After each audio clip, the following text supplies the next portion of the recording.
Stħarriġ ippubblikat mill-Gazzetta Malta Today jindika li f'Ottubru kemm il-Prim Ministru kif ukoll il-Partit Laburista naqsu mill-appoġġ.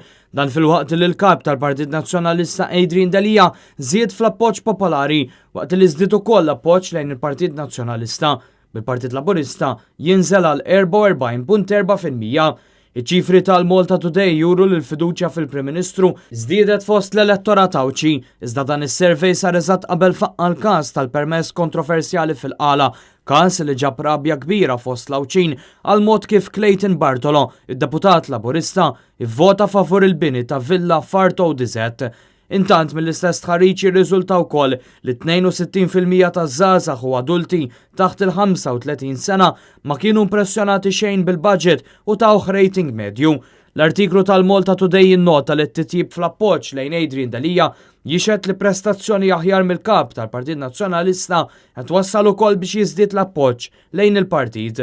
Dan waqt li għal-kontrarju jinnota li s-sostenituri tal-Partit Laburista m'għadhomx kuntenti daqskemm kienu qabel bil-mexxej tagħhom Joseph Muscat.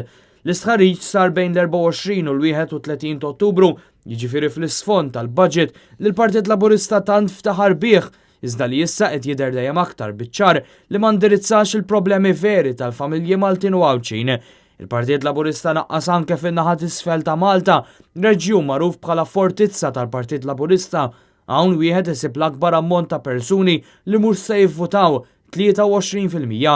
Dan ir-riżultat huwa sinifikanti anke fl-isfond tal-iskandlu fl-Isla fejn Gvern Laburista firma l-beħ ta' art pubblika fejn qabel kienu jipparkjaw ir-residenti tal-Inħawi.